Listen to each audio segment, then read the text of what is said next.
एक समय की बात है। ढोलकपुर गांव में धुरिया नाम का एक किसान रहता था। वह बहुत ही गरीब था। उसके पास खेती के लिए बहुत कम ज़मीन थी। वह खेती के साथ गांव के किनारे के नदी में नाव भी चलाता, जिससे गांव आने जाने वालों को सुविधा होती, जिससे उसकी कमाई थोड़ी बहुत ज़्यादा होती।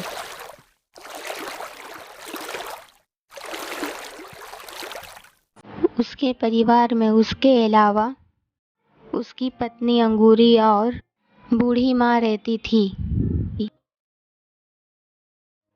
उसकी माँ अक्सर बीमार रहती थी। धुरिया की पत्नी अंगूरी बहुत ही दुष्ट स्वभाव की। घर का काम करने में उसका बिल्कुल भी मन नहीं लगता था। वह दिन भर सस्ती सवरती और किसी न किसी बहाने से बाजार में घूमती और फालतू की चीज़ें महंगे दाम में खरीदती और इतराती रहती। एक दिन अंगूरी बाजार जाती है।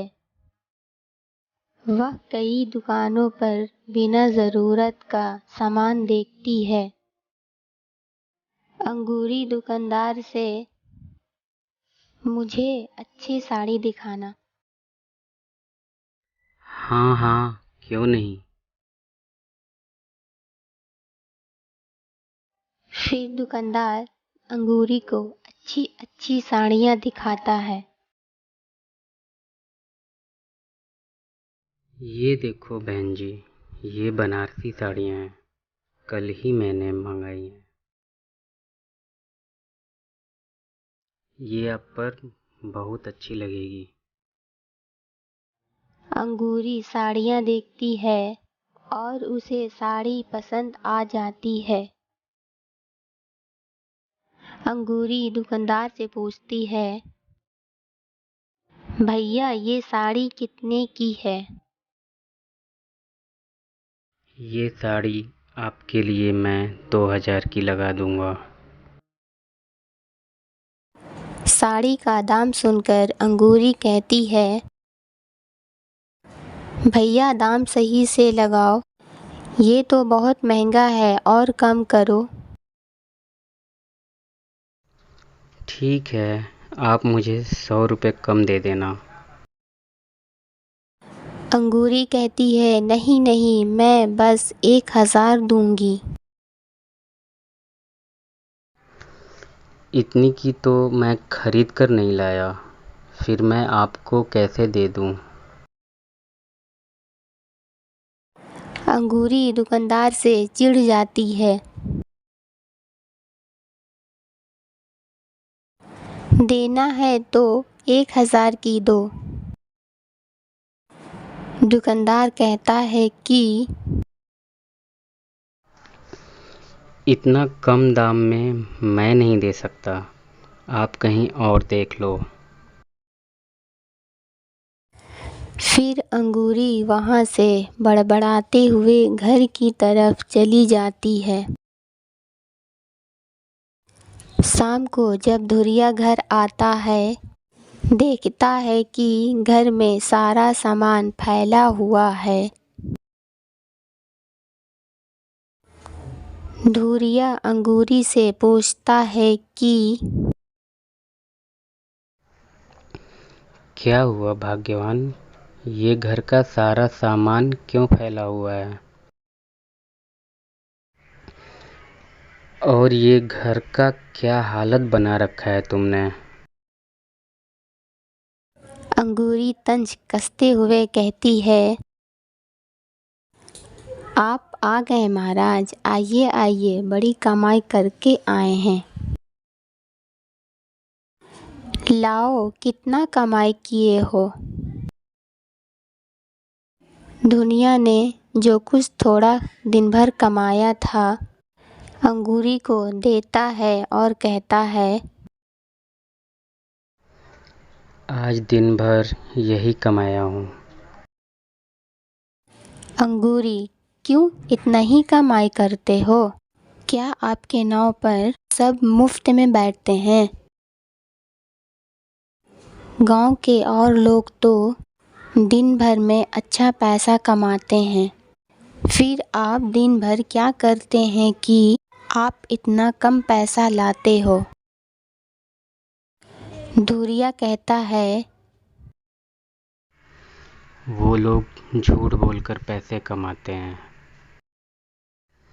मुझे झूठ बोलना नहीं आता है और मैं झूठ बोलकर पैसे नहीं कमा सकता। अंगूरी कहती है, मेरी तो किस्मत ही फूटी है जो मेरे घर वाले पता नहीं किसी मनहूस घड़ी में तुमसे ब्याह दिए। ऊपर से तुम्हारी माँ दिन भर खाट पकड़ी रहती हैं। अंगूरी की बात सुनकर धुरिया को बहुत बुरा लगता है। वह जाकर भूखी ही सो जाता है।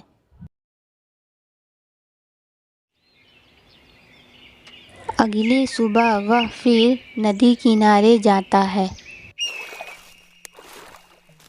तभी वहाँ एक बूढ़ा आदमी आता है और धुरिया से कहता है,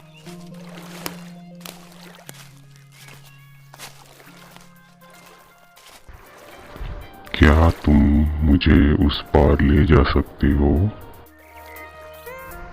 हाँ, क्यों नहीं। 50 रुपये लगेंगे उस पार जाने के। मैंने सुना है कि तुम बूढ़े और बच्चों से पैसे नहीं लेते, फिर मुझसे क्यों मांग रहे हो? ठीक है बाबा, चलिए मैं आपको छोड़ देता हूँ।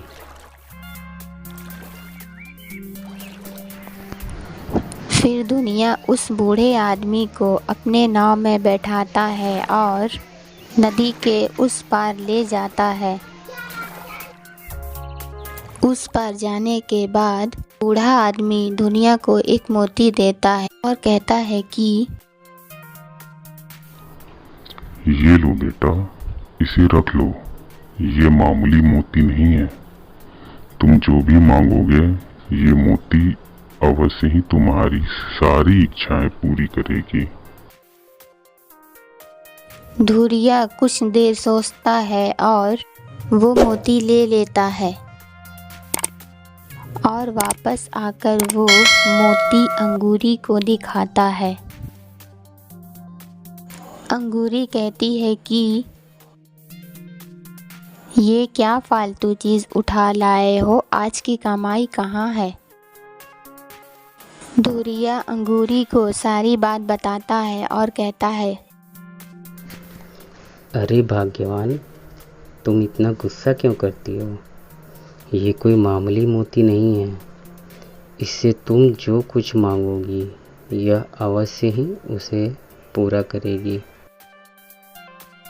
धुरिया की बात सुनकर अंगूरी को आश्चर्य होता है। वह मोती से कहती है कि मुझे अच्छे पकवान खाने हैं। तो जादू मोती ने अच्छे पकवान प्रकट कर दिए। ये देखकर अंगूरी के मन में और लालच आता है। मुझे ढेर सारे सोने और गहने ला दो। तो वह जादुई मोती ढेर सारे गहने और सोना प्रकट कर देता है। ये देखकर अंगूरी खुश हो जाती है और अगले सुबह अच्छा कपड़ा और गहना पहनकर बाजार जाती है।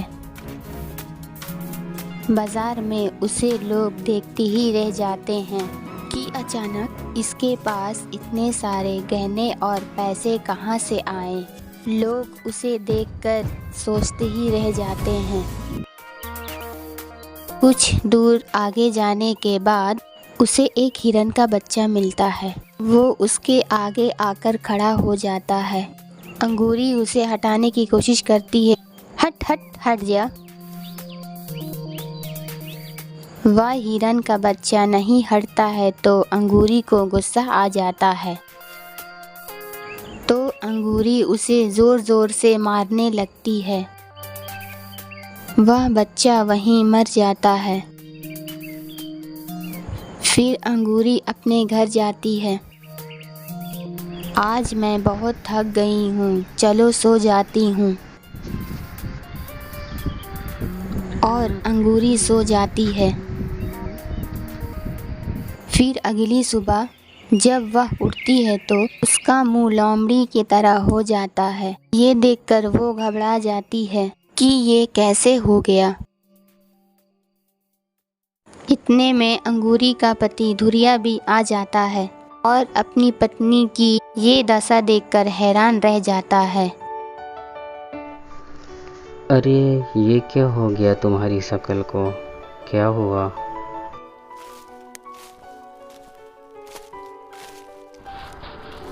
अरे क्या हुआ, तुम लोग कहाँ जा रहे हो? ये तो होना ही था। धन मिलने के कारण तुम्हारी पत्नी को बहुत घमंड हो गया था। इसने एक बेकसूर हिरन के बच्चे को मारा था। इसकी ये हालत उसी का नतीजा है। बाबा इसका कोई उपाय बताइए। इसका कोई उपाय नहीं है। इसे जिंदगी भर ऐसे ही जिंदगी जीनी होगी।